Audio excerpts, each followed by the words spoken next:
Bonjour à tous et bienvenue à Débat de presse et toutes nos excuses pour ce retard dans le démarrage de cette émission. Alors, cette semaine a été riche en actualité, mais nous avons choisi de débattre de 5 sujets pour ce numéro. Il s'agit de la mise en accusation de 2 anciens ministres, notamment Lucien Marie Noël Bembamba, ancien ministre de l'économie et des finances dans le dernier gouvernement de Blaise Compaoré, et de Sidi Paré, ministre en charge de la sécurité au moment du putsch manqué de septembre dernier. Au menu également la déclaration des avocats de l'UEMOA qui dénoncent la décision du juge d'instruction burkinabé d'interdire à Djibril Bassolé d'avoir des avocats étrangers. Nous parlerons justement de l'affaire des écoutes téléphoniques entre Djibril Bassolé et Guillaume Soro, une affaire évoquée dans le discours du président de l'Assemblée nationale ivoirienne ce jeudi devant les députés ivoiriens. Plus près de nous, 2 personnalités ont reçu cette semaine des distinctions. Il s'agit du président du Conseil national de la transition et de l'ambassadeur des États-Unis. Nous allons évoquer le sujet. Enfin, si le temps nous le permet, nous dirons un mot sur la tentative de coup d'État au Niger, une tentative déjouée selon le président nigérien Mahamadou Issoufou. Et pour discuter de tous ces sujets, nous avons 4 invités. Il s'agit donc de Alain Saint-Robespierre du journal L'Observateur Palga. Bonjour Alain. Oui, bonjour Salim. Nous avons également avec nous Ismaël Ouedraogo de la radio Ouaga FM. Bonjour. Bonjour Alain. Alors, et nous avons également avec nous Parfait Silga du quotidien Notre Temps. Bonjour. Bonjour. Et nous attendons Rabo Soumeila de la radio Savane FM. Nous espérons qu'il nous rejoindra d'ici la fin de l'émission. Alors, au cours de la semaine, 2 anciens ministres ont été mis en accusation devant la Haute Cour de justice. Il s'agit, je l'ai dit tantôt, de Lucien Marie Noël Bembamba et de l'ancien ministre en charge de la sécurité, Sidi Paré, pour sa collaboration avec les putschistes du 16 septembre dernier. Alors, chers confrères, ce sont des accusations qui n'ont pas surpris tellement l'opinion nationale. Je dirais tout d'abord pour commencer que ce n'est qu'une suite logique de ce à quoi on s'attendait, parce que vous savez que l'ancien ministre des Finances de Blaise Compaoré, Lucien Marie Noël Bembamba, fait partie de l'ensemble du gouvernement qui est victime aujourd'hui de poursuites au Burkina Faso, parce qu'avec l'insurrection populaire des 30 et 31 octobre 2014, ils avaient tous été donc mis en accusation par le CNT. Alors, ce qui vient s'ajouter pour le cas du ministre Bembamba, on parle d'un marché qui a été passé en ce qui concerne la construction de la maison de la culture de Bobo Dioulasso en 2012, qui tourne autour de 700 millions et quelques, si je ne m'abuse. Alors, 700 millions pour un ministre de l'économie et des finances, je dirais, ce sont des broutilles en tant que tels, parce que les ministres, ce sont des marchés de plusieurs milliards de francs CFA. Alors, ce n'est que le début d'une procédure, parce que les mises en accusation au niveau de la Haute Cour de justice, on en a eu assez. Maintenant, la nouveauté dans ces 2 cas-là, c'est celui notamment de Sidi Paré, qui, on sait, était ministre délégué à la sécurité, qui s'est retrouvé au lendemain donc, de la prise d'otage, c'était le 17 septembre, avec notamment les putschistes, parce que lui, il a systématiquement porté sa tenue pour rejoindre donc, les putschistes. Pour lui, c'est un cas évident. Maintenant, pour ce qui est de Lucien Marie Noël Bembamba, je pense que c'est un ajout déjà au fait qu'il lui était reproché auparavant, notamment avec les mises en accusation. Mais je voudrais un peu parler de l'impact même de ces mises en accusation. Parce qu'aujourd'hui, quand on discute avec les spécialistes du droit, ils vous disent clairement que ça permet à la procédure d'aller de l'avant. Parce qu'au niveau de la Haute Cour de justice, on a des ministres qui ont été arrêtés. Également, avec cette mise en accusation, peut-être que si on s'inscrit dans la logique du lancement des mandats d'arrêt international contre lui, on pourrait le faire revenir au Burkina Faso pour le juger, parce qu'il fallait également cette mise en accusation. Mais je trouve que on évolue à pas lent en ce qui concerne la procédure judiciaire, parce que depuis que la Haute Cour de justice a été installée, aucun procès grandeur nature n'a été mené, et je trouve que quand même il va falloir commencer à penser à ce volet-là. Alors, Alain, pour vous, c'est une mise en accusation qui vient un peu en retard, ou bien elle vient dans le timing, si on peut le dire? Bon, je ne peux pas juger de l'opportunité. Est-ce que ça vient en retard ou bien ça est dans le timing? Mais vous savez qu'en matière de justice, Bon, ils ont leur temps. La machine judiciaire, pour certaines personnes, elle est très lente, mais je crois que c'est la procédure qui a peut-être qui explique le fait que ça vienne maintenant. Sinon, effectivement, ce sont des faits. Si vraiment ils sont établis, qui sont réalisés il y a quand même très longtemps, par exemple, en ce qui concerne le ministre Bembamba. Et pour le ministre Sidi, bon, ça vaut également 2 mois. Mais je crois que c'est la procédure qui a certainement nécessité ce temps. Mais ce que je voudrais signaler ici, c'est que dans la forme, vraiment, il n'y a rien à dire. La procédure a été respectée et nous sommes tous satisfaits de voir que pour une des rares fois, les autorités de la transition ont quand même agi conformément au texte en vigueur. Et je me réjouis que depuis longtemps, bon, on dit que cette haute cour de justice n'avait rien eu sur lequel travailler. Maintenant, on se rend compte que vraiment, elle est bien servie. Maintenant, on attend cette haute cour de justice maintenant sur les faits. Voilà, on va voir comment cette haute cour-là va diligenter ses procès, comment ça va se passer. Et je crois que c'est un challenge, un premier challenge qui s'offre vraiment à cette haute cour de justice-là, qui n'avait vraiment pas eu à faire les preuves de sa maturité. D'accord, parfait. Bon, je dirais d'abord que bien, pour les ministres, comme on le sait, leur mise en accusation doit passer effectivement par le CNT. C'est une loi qui doit effectivement matérialiser cette mise en accusation. Donc, sur le plan formel, il n'y a pas de reproche à faire à la procédure. Voilà. Maintenant, pour le ministre des Finances, de façon précise, on se demande pourquoi c'est maintenant que cette mise en accusation vient. Parce que vous vous rappelez qu'il y a plusieurs ministres qui ont été déjà mis en accusation pour les mêmes faits, pour détournement. Oui, détournement. En tout cas, pour le domaine, c'est le domaine des marchés publics. Donc, il y a plusieurs ministres qui sont déjà concernés. Est-ce qu'on était toujours dans la recherche d'indices assez concordants par rapport au ministre Bembamba, ou bien, enfin, je ne sais pas.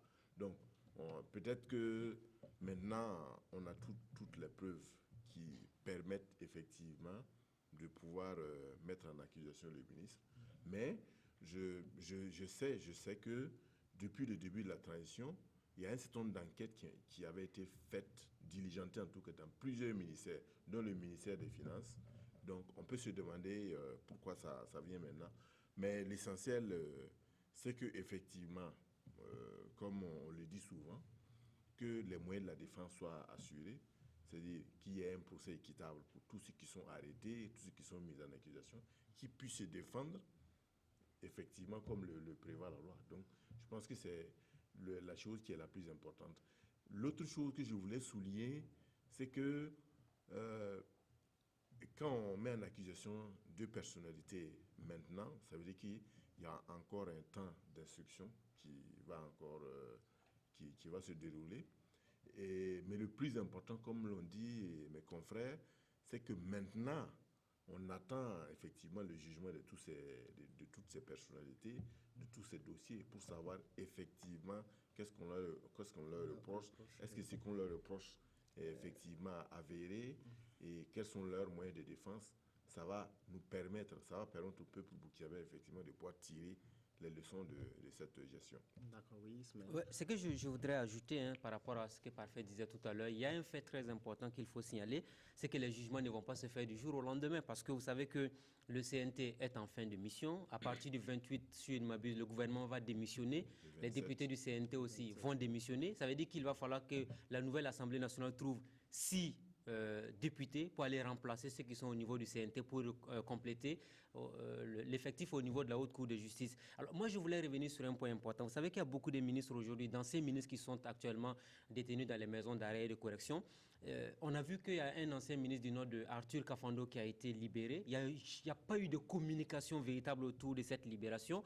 Au niveau de la Haute Cour de justice, c'est vrai qu'au niveau des acteurs de la justice, on n'aime pas beaucoup communiquer, mais c'est bien aussi qu'on communique, parce que si éventuellement on continue d'arrêter des gens et qu'on n'a aucune information majeure sur la tenue même de la procédure judiciaire, c'est souvent pas intéressant. Parce que mon confrère de l'Observateur a soulevé un point très important, c'est le fait que pour une fois au moins, on n'est pas allé dans la précipitation. Rappelez-vous qu'au début, on arrêtait des gens sans même que la Haute Cour de justice ne soit installée. Et on s'est rendu compte au fil du temps qu'on s'était trompé. Il a fallu encore revenir installer la Haute Cour de justice pour le faire. Maintenant qu'on a un ancien ministre qui a été libéré sans aucune explication ne soit donnée, ça a été même une information qui est passée sous silence. Oui. On aurait dû nous communiquer, nous dire pourquoi est-ce qu'il a été libéré et on allait savoir aussi parce que souvent, quand on est dans cette logique-là, les gens veulent toutes les informations nécessaires parce qu'au-delà de tout, on parle de deniers publics parce qu'aujourd'hui, on parle de Lucien Marie-Noël Bembamba pour un marché de plus de 700 millions de francs CFA. Alors, il était le ministre en son temps. Mais qui sont ses collaborateurs qui ont contribué à ce que ces marchés-là soient passés? Il faut que également, puisque les ministres, lui, il a pu fuir, mais certainement que ceux qui l'ont aidé à faire ce sale boulot-là sont toujours au Burkina Faso. C'est-à-dire que si la procédure judiciaire avance très bien, il y a d'autres personnes aussi qu'on pourrait éventuellement interpeller. Alors, beaucoup d'analystes disent actuellement que ces mises en accusation vont certainement aboutir à des mandats d'arrêt qui seront lancés, notamment contre plusieurs de ces ministres et même contre l'ancien président Blaise Compaoré. Oui, parfait. Bon, oui, les mandats d'arrêt, on peut les lancer, mais moi je doute fort que le mandat d'arrêt contre Blaise Compaoré aille à son aboutissement. Il faut regarder la réalité en face. Parce que Blaise Compaoré en Côte d'Ivoire, j'imagine mal, au regard de ce qu'on sait aujourd'hui, comment on peut livrer Blaise Compaoré. Mais bon, attendons de voir ce que ça va donner tout cela. Mais pour les ministres, peut-être que ce serait possible effectivement qu'on puisse les amener à venir répondre effectivement. Il me semble que Lucien Bembamba n'est pas au Burkina Faso. En tout cas, il serait hors du pays. Et donc, un mandat d'arrêt international permettrait effectivement à ce qu'ils viennent s'expliquer sur les faits qui lui sont reprochés. Voilà. Oui, Alain? Oui, bah, écoutez, quand quelqu'un est poursuivi, qu'il soit un ministre ou bien un citoyen lambda comme nous autres, s'il est en fuite, effectivement, et il est de l'ordre normal que la justice, qui a sa recherche, émette un avis, ou comme vous l'avez appelé et tout de suite, un mandat international contre lui, ou pourquoi pas même mettre Interpol à sa recherche.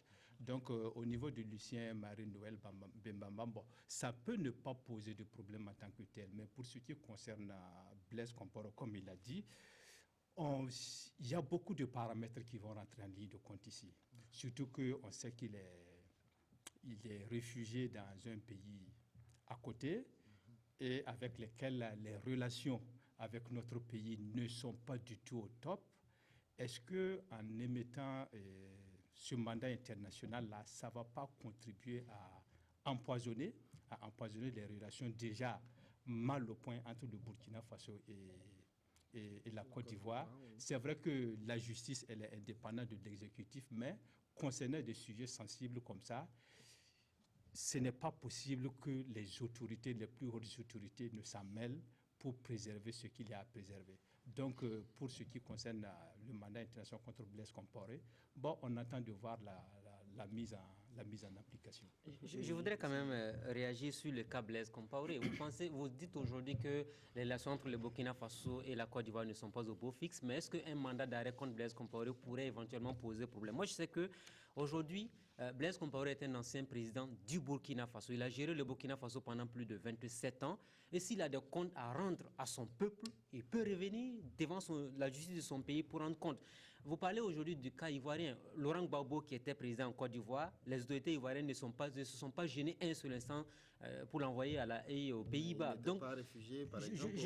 J'arrive. C'est pour dire qu'aujourd'hui, c'est vrai que les autorités ivoiriennes, Alassane Ouattara a promis de venir à Ouagadougou pour l'investiture de Roch-Marc Christian Kaboré. On suppose que s'il vient, ça ne va pas se limiter uniquement à cette présence symbolique à l'investiture, mais ils vont également discuter de nos relations parce qu'au-delà du cas Blaise Compaoré, il y a également les affaires d'écoute téléphonique. Guillaume Soro qui a dit que le président allait s'en occuper. Moi, je trouve aujourd'hui que ça ne devrait véritablement pas poser problème. Il s'agira surtout d'avoir la bonne approche auprès des autorités des pays qui accueillent les anciens dignitaires du Burkina Faso. Si vous êtes un ancien dignitaire dignitaire dans un pays et que vous avez eu à gérer mal des fonds et qu'on vous demande de revenir pour rendre compte, en principe, ça ne devrait pas poser problème. Blaise Compaoré il est un citoyen avant tout le monde parce que quand il prêtait serment en 2010, il disait « Je jure de respecter la Constitution, de servir mon peuple avec dignité et loyauté. » S'il ne l'a pas fait, eh bien, il ne va pas indéfiniment non plus continuer à courir. Et l'histoire a montré tout récemment que la plupart des grands dirigeants qui ont fui leur pays ont fini par revenir ou encore ont fini par se faire rattraper ou à défaut. Je pense que ça va prendre peut-être du temps, mais Blaise Compaoré finira par revenir répondre dans son pays. Non, mon confrère Ismaël, là, vous ne m'apprenez rien. Vous avez dit devrait. Je suis d'accord avec vous. Ça ne devrait pas poser problème. Blaise Compaoré, il est justiciable comme vous et moi ici. Mais vu le contexte et là où il est actuellement, c'est de ça que je parle. Je dis ça risque, la délicatesse, c'est à ce niveau. Sinon, effectivement, Blaise Compaoré, c'est tout à fait normal qu'il vienne répondre des faits qui lui sont reprochés. Et s'il est innocent, il peut repartir là où il veut. Mais vu le contexte actuel, je crois que la sensibilité du sujet, indéniablement, comme vous l'avez dit, la politique va s'y immiscer. Et à ce moment maintenant, ça sera géré plutôt sur le plan politique que sur le plan judiciaire. Et c'est ce qui est peut-être dommage pour nos justices. Voilà. Et justement, une autre affaire, Ismaël l'a évoqué tantôt, qui met un peu du brouillard, si on peut le dire, sur les relations entre le Burkina Faso et la Côte d'Ivoire. C'est l'affaire des écoutes téléphoniques entre Guillaume Soro et l'ancien ministre des Affaires étrangères, Djibril Bassolé. Alors, le jeudi dernier, Guillaume Soro, devant l'Assemblée nationale ivoirienne, a fait un discours dans lequel il a évoqué le sujet. Il a parlé de chimères, d'accusations non fondées. Alors, est-ce que vous pensez que ce discours le rend un peu plus crédible? Non, c'est un discours politique que Guillaume Soro a tenu devant l'Assemblée. Et c'est de bonne guerre. Quand on l'écoute, il n'a pas changé sa ligne de défense. Il a dit, comme il dit dès le début, c'est un complot qui est ourdi, voilà, contre lui. Alors, ce qu'on doit retenir ici, il y a le premier élément qu'il faut retenir, c'est d'abord la valeur juridique de ces écoutes. Bon, on en parle, mais en réalité, ce point, on ne l'évoque pas souvent, parce que des écoutes de ce genre, est-ce qu'elles sont permises par le juge? Est-ce que dans le cas d'une procédure judiciaire, on pourra les intégrer pour qu'on puisse arriver à une accusation?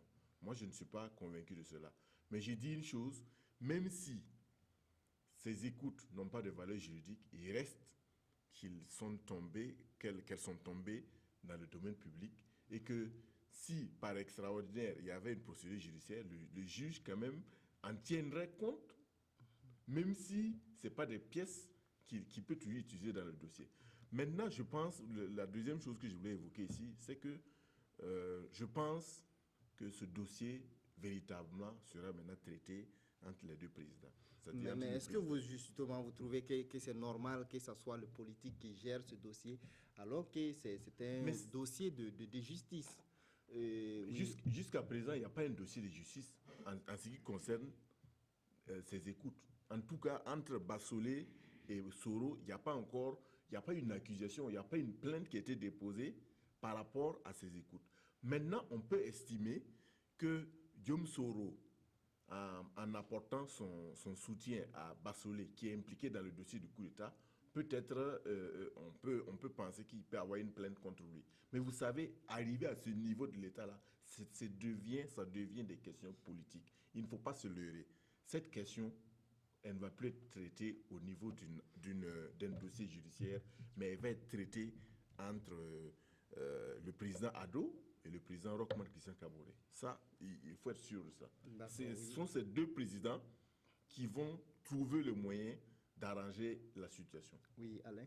Oui, et puis d'ailleurs, Guillaume Soro l'a dit, que l'affaire sera examinée, sera traitée entre Alassane Ouattara et Roch-Marc Christian Kaboré. Il l'a dit, c'est du réalisme. C'est une grande personnalité de l'État qui sait comment certaines affaires se gèrent au niveau étatique.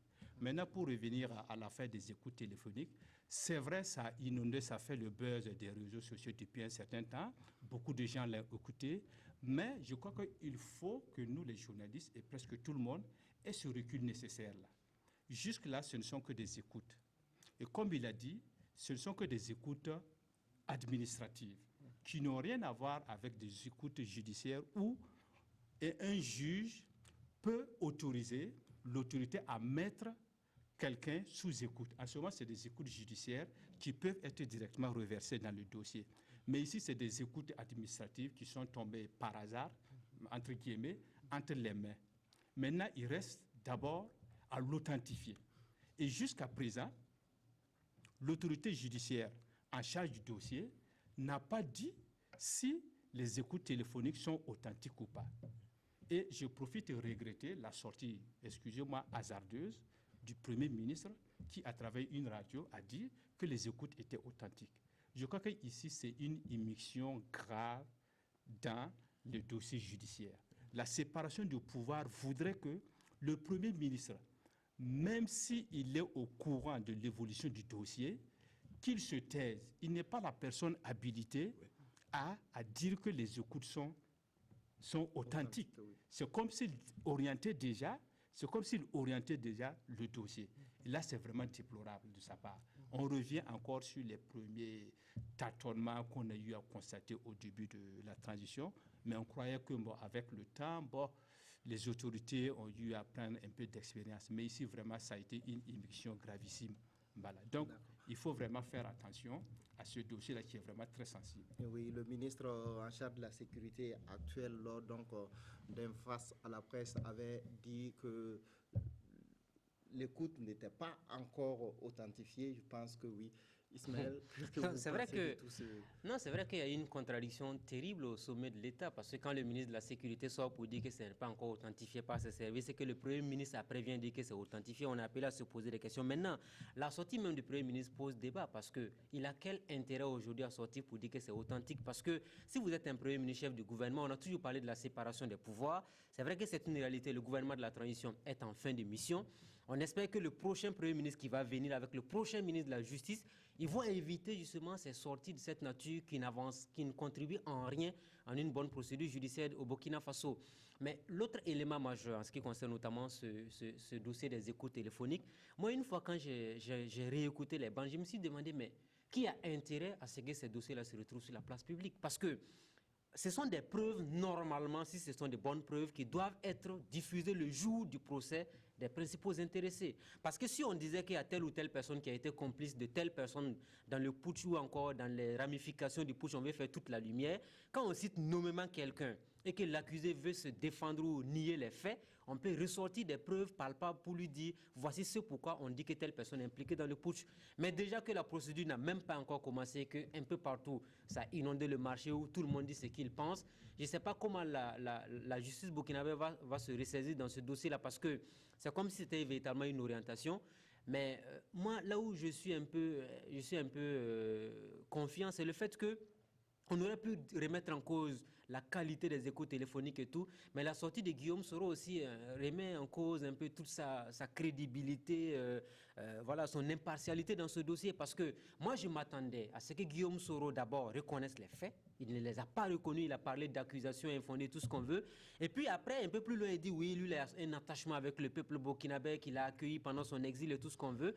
Mais il y a encore du chemin à parcourir. C'est vrai que si ça va être un dossier éminemment politique pour être réglé entre les deux chefs de l'État, eh bien, sachez à coup sûr qu'à la dernière minute, on va disculper Guillaume Soro et puis bon, on va dire il faut tenir compte du fait que la Côte d'Ivoire et le Burkina ont de très bonnes relations, donc il faut préserver ces relations. Donc du coup, le cas Blaise Compaoré, on reviendra là-dessus pour dire pour la paix entre les deux pays, ainsi de suite, il ne faut pas le faire revenir. Mais je pense que la justice doit être indépendante dans sa procédure. Et dans ce discours, on n'a pas entendu plutôt Guillaume Soro condamner ce coup d'État.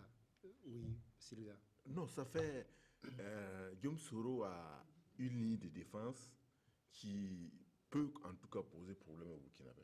Parce que c'est vrai qu'il dit j'aime ce pays m'a accueilli à des heures sombres de ma vie et tout ça. Mais ce que les Burkinabés, là où souvent les Burkinabés sont fâchés, j'allais dire, oui, c'est le mot. quand ils écoutent Ado ou quand ils écoutent Soro, c'est qu'ils ont l'impression que il n'y a pas de véritable compassion. Moi, en tout cas, les Burkinabés auraient aimé qu'ils commencent à dire je ne suis pas dans ce coup d'État, je condamne ce coup d'État. Ce coup d'État a ramené ce pays en arrière, ce coup d'État a mis un frein à l'avancée de ce pays vers la sortie d'un processus de transition assez difficile. Mais bon, tout cela, on n'a pas vu. Comme j'ai dit au début, il est resté sur sa ligne de défense. C'est une chimère, c'est un complot qui est ourdi contre moi. Et je reviens pour dire, répondre à la question d'Ismaël, quand il se demande qui a intérêt à ce que ces écoutes-là soient versées dans le domaine public. Moi, je pense que l'intérêt ici, ce n'est pas un intérêt judiciaire. Hein. Pour moi, c'est un intérêt politique. Est-ce qu'on n'a pas voulu, par ces écoutes, mettre fin, ou en tout cas freiner les ardeurs, ou freiner certaines ambitions, ou certains projets contre le Burkina Faso? Je me demande si, en fait, on n'a pas atteint l'objectif en disant, en mettant tout le monde au courant de ce que certaines personnes projetaient contre le Burkina Faso. C'est peut-être ça. Et si c'est cela, je pense que l'objectif est largement atteint, en tout cas pour... Oui, bon, moi, je crois que je vais peut-être prendre le contre-pied de mes deux confrères, que les autorités ivoiriennes n'aient pas condamné le putsch. Ça peut être regrettable pour nous autres. Mais cela ne fait pas d'eux des complices potentiels. Ça ne suffit pas pour dire que parce qu'ils n'ont pas condamné, que ça fait d'eux des complices dans ce complot contre le Burkina Faso. Je crois qu'il appartient à la justice de travailler sereinement, puisqu'on a dit que certaines personnes impliquées dans ce présumé coup-là ont eu recours à des forces extérieures, qu'on laisse libre cours à cette justice-là de faire ses investigations. Si les ramifications remontent vers la Côte d'Ivoire ou bien vers un autre pays, que cela soit établi et que la procédure soit engagée. Mais dire que non, ils n'ont pas condamné le coup d'État, effectivement, quand quelque chose vous arrive et que votre voisin ne compatit pas avec douleur, effectivement, bon, cela peut vous frustrer. Mais ce n'est pas pour autant que vous devez lui en vouloir. Donc, il faudrait faire un peu attention ici, que Guillaume Soro n'est pas condamné sur le coup. Bon, on ne sait pas pourquoi, mais ça ne fait pas de lui automatiquement, ipso facto, complot, ou bien ça ne fait pas de lui un complice de Djibril Bassolé, avec lequel il aurait eu des entretiens téléphoniques lors de cette période chaude-là. Donc, je crois qu'il faut qu'on fasse attention, séparer l'émotion de la raison.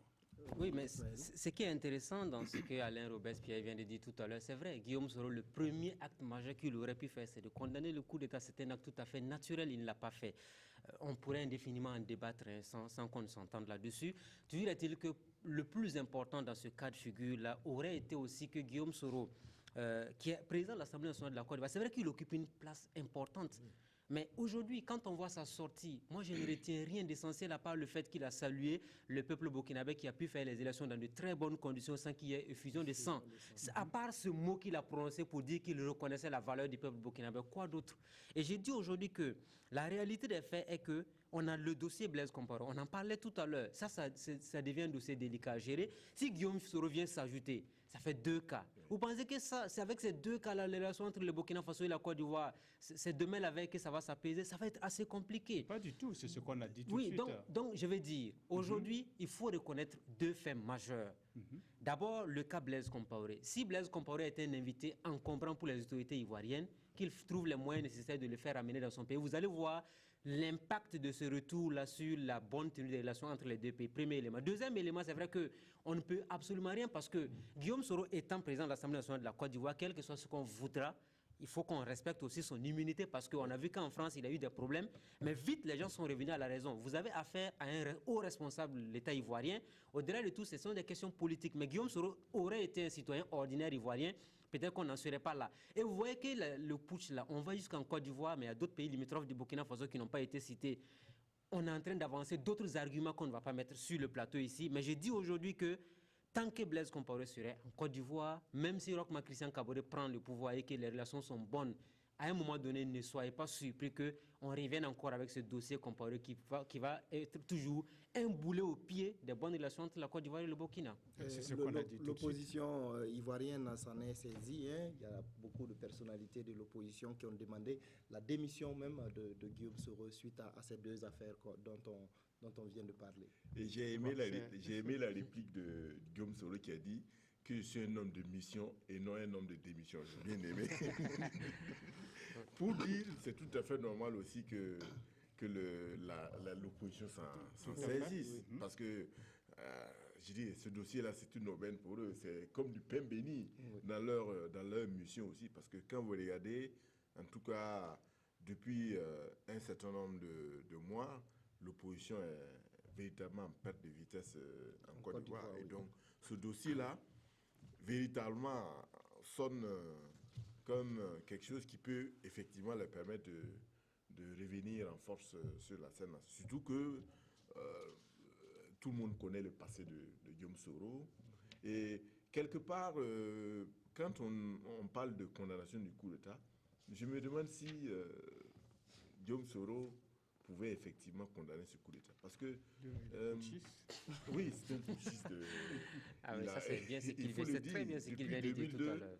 Depuis 2002, c'est un chef de guerre, il faut le souligner. Est-ce qu'aujourd'hui... Mais je pense que le plus important, là, c'est de se demander qu'est-ce que tout cela va représenter comme... va avoir comme conséquence sur la relation entre les deux pays, au-delà et surtout avec le mandat de Roch-Marc Christian Kaboré. Une fois, j'ai entendu le nouveau président lui dire que tant que Blaise Compaoré en Côte d'Ivoire et qu'il ne fait rien pour déstabiliser le Burkina, il peut rester. Mais je suis d'accord avec Ismaël que même s'il ne fait rien, même si les relations se normalisent, et je pense que ça va se normaliser, quelque part, on pensera toujours à Blaise Compaoré assis à côté. Donc, je pense que de façon logique, c'est mieux que Blaise Compaoré soit un peu plus loin de la Côte d'Ivoire. D'accueil. Alors, on va progresser dans ce débat.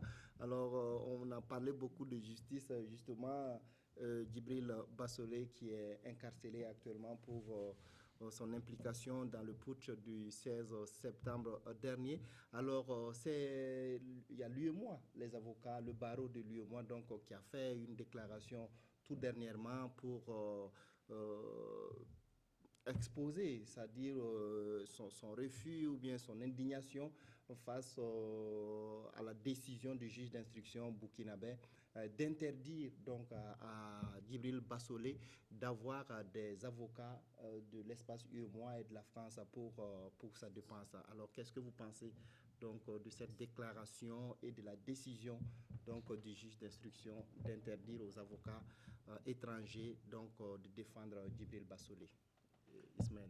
Non, j'en ai discuté avec un spécialiste du droit qui m'a fait comprendre que c'est un sujet délicat, mais les avocats de l'UEMOA sont dans leur bon droit parce qu'on est dans une institution communautaire. Le Burkina Faso a ratifié pratiquement tous les textes de l'UEMOA sur les questions judiciaires, sur les questions de la libre circulation des biens et des personnes. Bref, tout ce qui fait de l'UEMOA ce qu'elle est en termes d'institution régionale, et sous-régionale du moins, le Burkina Faso a ratifié tous les textes. Maintenant, si à la dernière minute, le Burkina Faso fait marche arrière sur un texte, c'est que le Burkina aussi peut être condamné, ou encore les avocats de Djibril Bassolé peuvent porter plainte contre le Burkina Faso au niveau de la justice de l'UEMOA. C'est ce qui m'a été dit. Maintenant, vous savez que très souvent, on est dans une logique de procédure judiciaire liée à une situation exceptionnelle de coup d'État avec un tribunal militaire.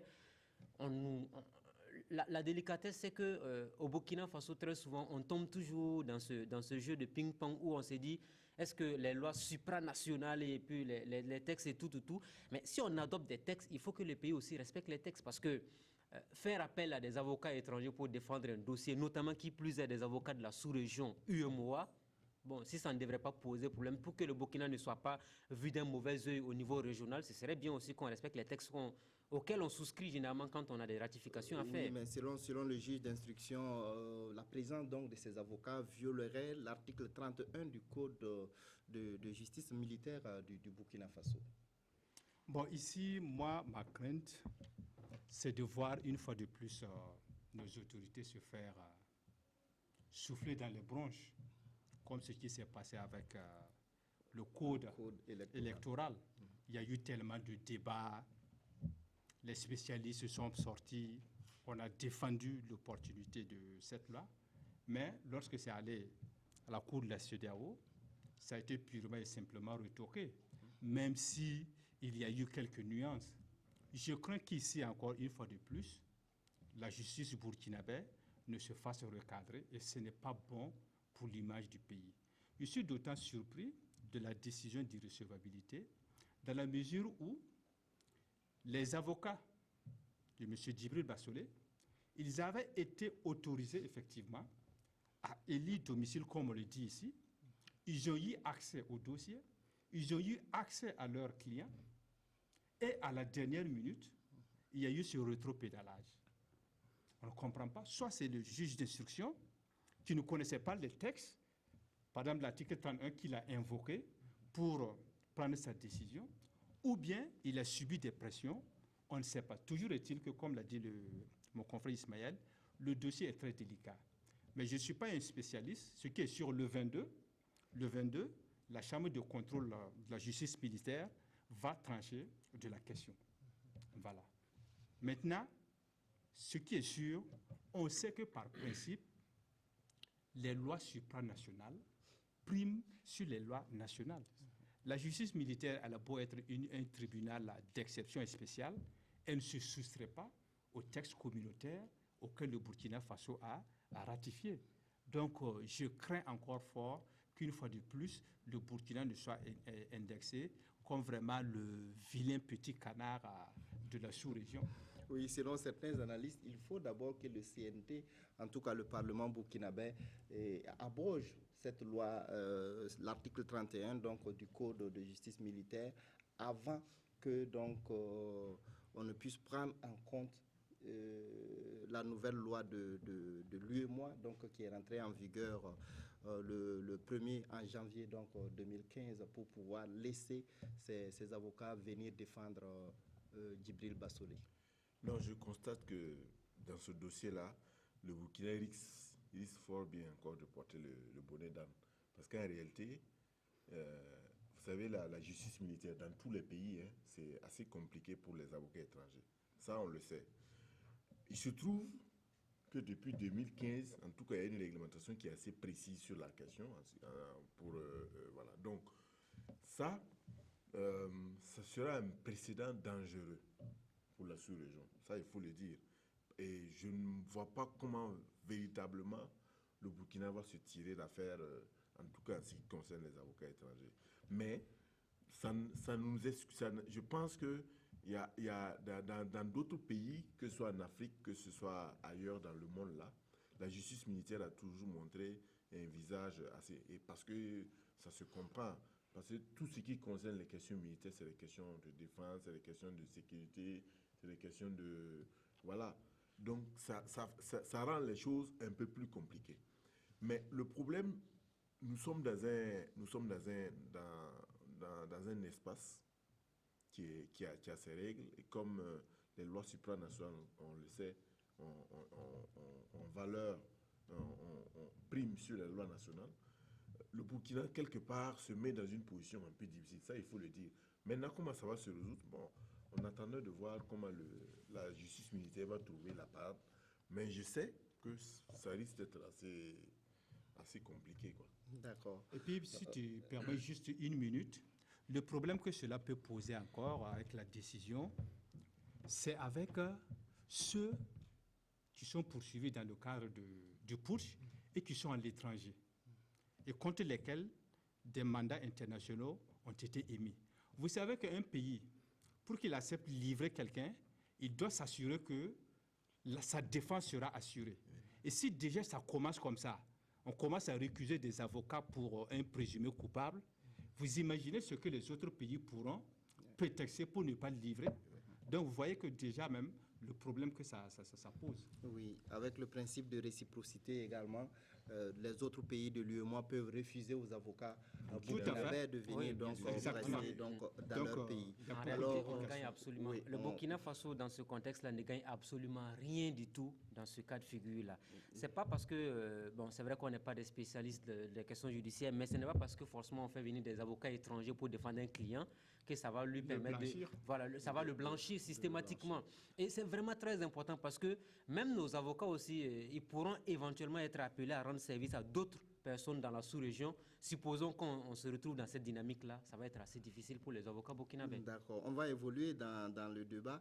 Il y a dans cette affaire deux de nos confrères également qui ont été accusés et incarcérés donc pour participation ou en tout cas ils sont donc accusés de complicité avec les auteurs du coup d'État du 16 septembre dernier. Alors, les organisations professionnelles de la presse burkinabé donc, ont donné de la voix vendredi dernier.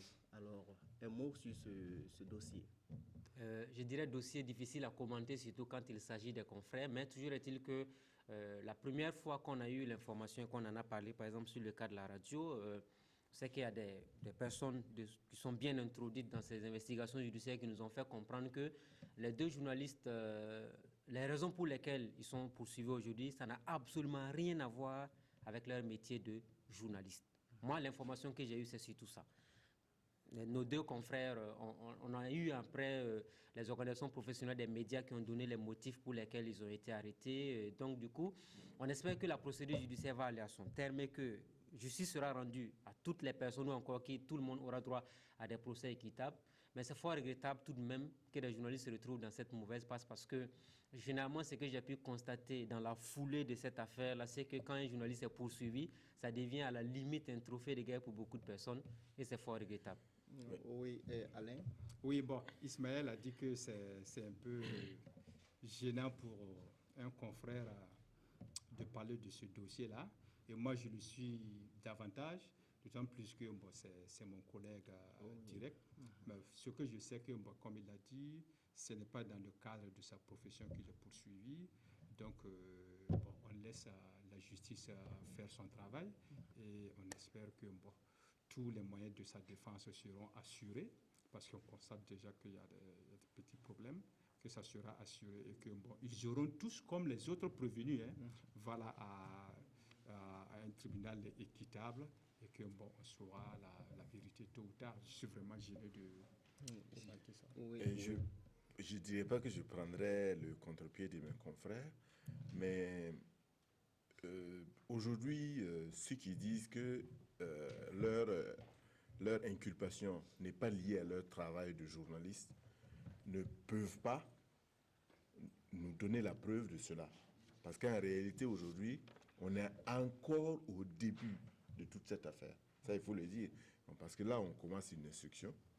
Et rien ne nous dira demain qu'effectivement, ce n'est pas dans la recherche de l'information, ou bien ce n'est pas parce qu'ils ont été proches, parce que certaines des putschistes ont été des sources d'information pour les journalistes là, qu'ils ont été inculpés. Et rien ne nous dira. Donc, je dirais une chose, ça, quand on dit que ce n'est pas lié à leur travail de journaliste, je m'inquiète. Parce que, de toute façon, cette affaire-là, ça va être un précédent dans la presse burkinabé. Vous voyez, je suis peut-être le porte-parole de certains confrères plus jeunes peut-être que nous, qui, quand ils ont vu cela dans la presse, se sont demandé, mais est-ce que nous tous, ça ne pourra pas nous arriver un jour? Parce que des gens se demandent, est-ce que je n'ai pas eu affaire à certaines personnes, et surtout que maintenant, cette affaire d'écoute est devenue un moyen de... Enfin, voilà. Vous voyez ce que je veux dire? Donc, si un jour vous avez eu à appeler, je veux dire, mais c'est sûr ce que n'est pas seulement, parce qu'ils ont fait ce n'est pas seulement ou bien parce des qu'ils ont écoutes, des mais je veux relations dire, avec quelle sera la limite entre la participation à des faits incriminés dans le coup d'État et le travail du journaliste? Il se peut, on a encore au début là, mais j'ai dit, il se peut que la frontière soit mince entre le travail du journaliste et ce qu'on leur reproche. Mais attendons de voir. Moi, je dirais ici une chose, nous devons faire confiance à la justice et nous devons travailler, que ce soit pour nos confrères qui sont incarcérés, que ce soit pour toutes les autres personnes inculpées, devons travailler, c'est que leurs moyens de défense soient assurés et que effectivement la vérité puisse se manifester. Ce n'est pas parce que ce sont des confrères à nous que nous demandons une certaine magnanimité de la justice. Nous disons, nous voulons que la vérité se fasse, mais ça ne peut pas nous empêcher de penser que peut-être, la frontière sera très mince entre ce qu'on leur reproche et la travail des journalistes. Moi, ce que Ismaël. Parfait a soulevé un point important tout à l'heure, mais ce que je voudrais quand même dire,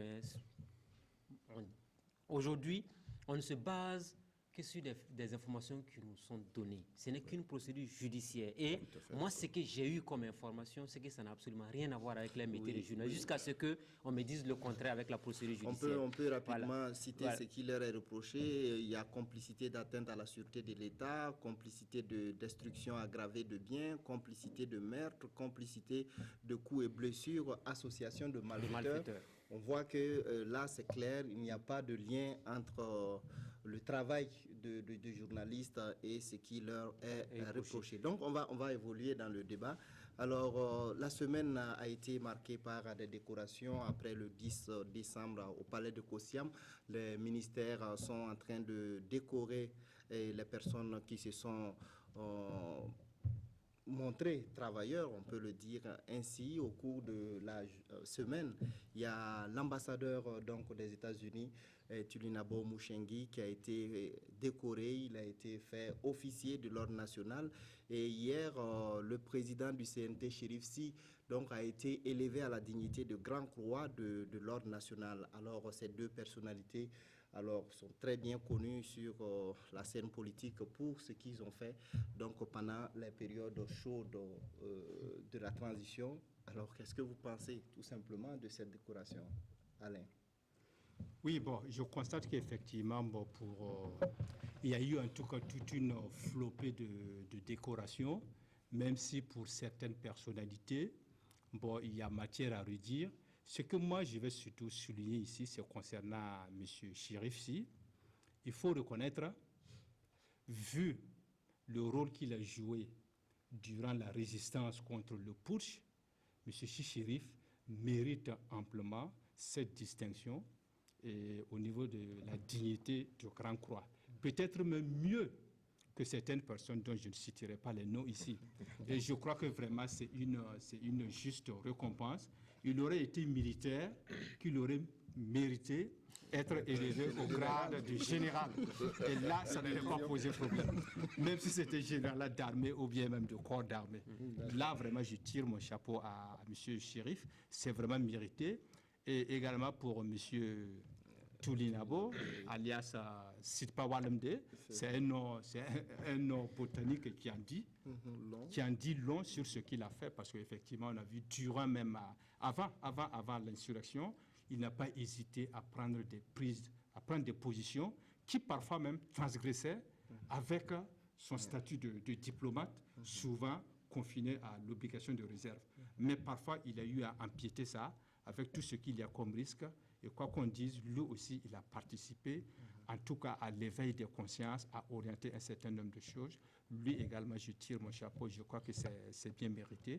Et à tous ceux qui ont rendu service à la nation, c'est tout à fait normal que cette nation leur sache gré à travers ces nominations, même si on parle de domination de médailles coura ou frelatées pour certaines personnes. D'accord, Ismaël. Pour Chérif Sy, je pense qu'il y a moins de débats à mener sur le cas Chérif Sy, parce que c'est vrai qu'il fallait voir un peu. C'est vrai qu'il était caché quelque part dans un bunker où on ne sait il était dans quelle situation, mais il a vraiment joué le rôle qu'il devait jouer pendant la résistance. Je pense que c'est bien à propos de lui donner cette dignité, donc de l'élever à ce stade-là. Maintenant, pour Tulinabo Mushengi, moi, vous savez, je retiens de ce monsieur-là des phrases fortes qu'il a eu à prononcer en juillet 2014. Rappelez-vous, à l'ambassade des États-Unis, quand on y était, il a prononcé un discours devant les autorités burkinabées. Le 3 juillet. Le 4 juillet, c'était le 4 juillet plutôt. Le jour de l'indépendance des États-Unis, devant les plus hautes autorités burkinabées à l'ambassade, Tulinabo Mushengi avait dit en son temps que malgré tous les beaux discours, malgré tout ce qu'on dit, malgré les organisations répétées d'élections, le Burkina n'avait jamais connu d'expérience démocratique parce qu'il n'y a jamais eu d'alternance au sommet de l'État. C'était l'un des rares ambassadeurs qui a eu le courage de prendre la parole et de dire publiquement certaines choses parce que le 14 juillet, soit 10 jours plus tard, quand on s'est retrouvé à l'ambassade de France, là-bas on parlait plutôt de lignes rouges à ne pas franchir, laquelle ligne n'était pas encore déterminée. Vous voyez ce que ça fait. Et autre chose, je me rappelle que quelques semaines plus tard, quand Blaise Compaoré est tombé, quand on s'est retrouvé à la salle des banquets pour l'investiture du président Michel Kafando, c'était l'ambassadeur, je dirais, c'était la personnalité la plus applaudie du public jusqu'à sa sortie. Même les citoyens ordinaires qui étaient devant, donc, reconnaissaient l'ambassadeur et on disait, voilà quelqu'un qui n'a rien envié aux autres diplomates qui viennent au Burkina. Parce qu'aujourd'hui, reconnaître, parce qu'il est en fin d'émission, vous savez que tous les ambassadeurs, généralement, quand ils partent du pays, on leur donne des médailles. Il y en a même jusqu'à la fin de leur mission, à part les représentations officielles qu'ils font dans les cérémonies publiques, vous ne voyez pas dans le fond ce qu'ils apportent. Mais Toulinabo Mouchingi, il s'est particularisé à travers notamment les actes qu'il a eu à poser au Burkina Faso, et je pense qu'il le mérite amplement. Vous avez vu que c'est vrai qu'il fait sourire beaucoup de gens. Il y a des langues aujourd'hui que Toulinabo Mouchingi se permet de parler, que nous-mêmes, on n'arrive pas au niveau local. Je trouve que quand même, il a fait un travail extraordinaire. Et là où je le salue surtout, c'est quand il a eu à dire véritablement qu'il fallait qu'il y ait véritablement l'alternance au Burkina Faso en juillet 2014, et quelques mois plus tard, Blaise Compaoré est tombé, et dit qu'ils n'étaient pas nombreux à avoir le courage en tant que diplomate de tenir un tel langage. Il l'a fait, et c'est ça clairement, il n'y aura pas de lenga. Oui, parfait. Ouais, pour Chérif, si je dirais que il faut imaginer tout simplement que la résistance ait échoué. Qu'est-ce qui serait devenu ce monsieur? Moi, je pense juste à cela. Si le général Diendéré avait effectivement pu installer le CND, vous imaginez, on n'ose même pas imaginer ce que Chérif serait devenu avec la licence qu'il a mis. Donc ça montre à souhait qu'il a eu du courage, en tout cas pendant la période, et qu'effectivement, il a pu incarner l'État, mais bien sûr qu'il n'est pas seul. Il y a des hommes politiques, il y a des organisations, il y a des individus, il y a des citoyens lambda qui ont travaillé. Et la presse, de façon générale, comme on le sait depuis 2014, a dit non, en tout cas dans son ensemble, a dit non à la modification de l'article 37. Et la presse a dit effectivement aussi non au push. Donc, je dirais, pour Chérif, si c'est tout à fait mérité. Alors, pour l'ambassadeur américain, je me rappelle des tournées, peut-être que ça passait inaperçu, mais je me rappelle toujours des tournées qu'il faisait dans les régions. Vous savez, il a beaucoup fait les régions, il est allé dans plusieurs provinces, il a rencontré le peuple burkinabé. Et je pense que c'était un Américain qui a vraiment compris et qui était certainement venu pour une mission précise. Je crois. Moi, je pense qu'il était venu pour une mission précise. On est pris par le temps.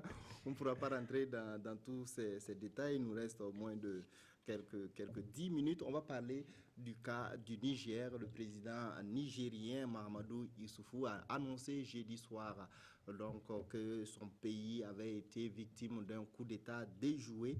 Alors, 9 officiers de l'armée nigérienne soupçonnés d'être les auteurs de la conspiration ont été arrêtés selon les autorités nigériennes toujours. Alors, c'est une répétition dans ce pays. Et d'abord, est-ce que vous croyez donc à cette tentative de coup d'État au Niger, Alain? Effectivement, on a constaté que en milieu de semaine au Niger, il y a eu une vague d'arrestations au sein de l'armée, et surtout au milieu des officiers supérieurs. Et pendant qu'on s'interrogeait, qu'est-ce qui s'est véritablement passé, le président Mahamadou Issoufou, lors d'une allocution télévisée, a parlé de tentative de coup d'État. Donc voici la version officielle. S'agit-il réellement d'une tentative de coup d'État, ou bien faut-il redouter, comme certains le pensent, des manœuvres pour écarter certains militaires et même par le jeu d'implication certains opposants politiques? On attend de voir. On attend de voir parce qu'on se dit qu'il y aura des enquêtes qui vont se poursuivre et que ça permettra d'établir effectivement ce qui s'est passé. Mais je dis, si il advenait que le coup d'État effectivement était en chantier, je crois qu'il y a des personnes qui ne tirent pas leçon de l'histoire, surtout avec l'histoire récente du Burkina Faso, avec le coup d'État du 17 septembre, qui a été décrié aussi bien à l'intérieur du pays qu'à l'extérieur, au niveau de la communauté internationale, que des militaires trouvent encore moyen de faire parler les armes. Et qui plus est, à quelques 2 mois des élections, je crois que ces gens-là, si c'est vrai, ils ne méritent pas la prison, mais plutôt l'asile de fou. En fait, pour le cas nigérien, je me suis dit, si coup d'État, effectivement, il y en avait, moi, je comptais sur l'Union africaine pour les qualifier de terroristes et puis le problème allait être réglé. Vous avez vu les putschistes au Burkina Faso, dès qu'ils ont été qualifiés de terroristes, ça a totalement anéanti le mouvement. Et je trouve qu'aujourd'hui, aucun pays, je pense, c'est une conviction que je nourris aujourd'hui, aucun peuple africain ne va encore accepter un coup d'État. Ce n'est même pas imaginable. Pour un pays comme le Niger, où on vient de sortir d'un coup d'État il n'y a pas très longtemps, où on se dit qu'on est dans une logique de démocratie continue. Maintenant, allez en soulever un point important. Si vous écoutez la classe politique nigérienne, elle vous dit que c'est une manipulation au sommet de l'État pour écarter des opposants. L'élection présidentielle au Niger, c'est en février prochain, c'est dans 2 mois. Alors, si aujourd'hui on a un opposant, et non des moindres, qui est en prison, et peut-être que dans l'histoire du coup d'État, il y a des ramifications jusqu'à ce qu'on puisse finir par citer cet opposant-là pour davantage le maintenir en prison. Ce n'est pas exclu. Toujours est-il qu'on espère, puisqu'on est encore dans la logique d'une procédure judiciaire qui vient d'être entamée, on espère que toute la lumière sera faite. Mais dès qu'on parle de coup d'État dans un pays, ça devient encore un sujet plutôt délicat à gérer. Oui. Non, moi je ne pense pas que la page des coups d'État soit tournée en Afrique. Hein. Il faut regarder la réalité en face. C'est-à-dire que nous sommes encore dans des processus qui se cherchent, des processus démocratiques qui se cherchent. Nous sommes encore dans des processus où l'armée, effectivement, jusqu'à présent, dans plusieurs pays africains, n'assume pas son rôle régalien. Et quand vous prenez le cas du Niger, mais on est à peu près dans la même situation que le Burkina Faso, où l'armée a joué depuis en tout cas 50 ans un rôle important, où elle s'est plusieurs fois immixée dans la vie politique nationale. Je ne pense pas qu'il faut s'attendre à ce que les choses là puissent s'arrêter maintenant. Et c'est ça le problème. Et pourtant, il faut que les choses s'arrêtent pas. On ne se comprend pas. Non, là où je ne suis pas d'accord avec vous, mais il faut que ça s'arrête. Non, Ismaël a la parole. Parfait, là où je ne suis pas d'accord avec vous, c'est qu'il faut que ça s'arrête. Il faut que ça s'arrête et ça doit s'arrêter. Si le Ghana aujourd'hui est un exemple de démocratie, le Sénégal, est-ce que vous avez déjà vu un général ou un colonel sénégalais qui s'élève pour qui va... Ils n'ont jamais connu de coup d'État. Ces pays-là ne sont pas si exceptionnels que ça. Il faut que ça s'arrête et ça doit s'arrêter. Aucun putschiste ne doit être accepté dans un pays africain. Oui, Alain. Non, tout à fait, je suis d'accord avec ce que l'autre a dit. Il faut que ça s'arrête. Il n'y a pas un temps qu'on va donner, il n'y a pas un temps de transition qu'on va donner aux militaires. Vous pouvez toujours continuer à faire les coups d'État jusqu'à telle date, il faut arrêter. Dès que nous avons souscrit à l'option d'un État de droit, ça veut dire que ipso facto, l'armée devait reconnaître que sa place n'est plus dans la politique. Malheureusement, ce n'est pas le cas. Mais on assiste de temps en temps à l'intrusion de ces militaires-là dans la vie politique. Mais, comme il a dit, il faut que ça s'arrête. Et pour que ça s'arrête, il faut cette résistance citoyenne-là, comme ce qui s'est passé au Burkina. Il faut l'implication de la communauté internationale pour mettre la pression à ces gens-là. Non, je veux dire, en fait, on parle le même langage. Je voulais dire, il faut qu'il y ait un travail au niveau des États pour que définitivement l'armée retourne à la caserne. C'est vrai au Burkina Faso, c'est vrai au Niger, c'est vrai dans plusieurs pays. Je ne veux pas dire que ce n'est pas maintenant, mais au regard de la situation sociopolitique de ces pays-là, peut-être qu'il faut encore attendre des coups d'État. Parce qu'on n'a pas... Non, je dis au regard de la situation de ces pays. Parce que l'armée a encore, semble-t-il, un rôle à jouer dans les processus démocratiques. Et il faut que ça finisse, parce qu'en réalité, quand l'armée rentre très souvent dans la vie politique, ça nous amène toujours des problèmes. Une minute Mais pour j'ai dit qu'il faut réagir. il faut Parfait, l'arrêter. parfait. Dans les pays africains, il faut qu'on soit clair. Il n'y aura jamais de contexte favorable pour qu'un militaire arrive au pouvoir. La place du militaire, c'est dans les casernes. Au Burkina Faso, on a lancé ce qu'on a appelé la réforme de l'armée. Et on discutait avec les officiers qui nous ont dit qu'un militaire peut être un technicien, aller servir un pouvoir civil et puis revenir. On dit non. Plus jamais de militaires dans un gouvernement, parce que ça commence comme ça pour créer des frustrations au sein de l'armée et certains vont se découvrir des ambitions politiques au fil du temps. Il faut qu'on se dise, il n'y a pas de temps pour la démocratie, pour que l'armée vienne encore régler la question démocratique. Si le Ghana a pu faire l'exemple, le Sénégal l'a fait. Même au Bénin, on arrive à s'en sortir. Il ne faut pas que le Niger ou le Burkina Faso fassent l'exception. Plus de coups d'État dans un pays africain. Allons à la démocratie une fois pour toutes. Mais il faut des réformes dans les États pour que ça puisse arriver. Et S'il on espère bien vous que allez toujours avoir des coups ces d'État. réformes vont arriver. Le Burkina est sur le chemin. On espère que l'aboutissement des concertations qui ont commencé vont permettre de mettre un terme définitivement à ces coups d'État à répétition au Burkina Faso. Et bien sûr, on espère que l'exemple burkinabé va servir pour les autres pays africains. Nous sommes à la fin de cette émission. Une émission que j'ai animée donc en compagnie de 3 journalistes. Il s'agit notamment de Alain Saint-Robespierre des éditions de l'Observateur Palga. Nous avons également avec nous Parfait Silga de Notre Temps, le quotidien Notre Temps, et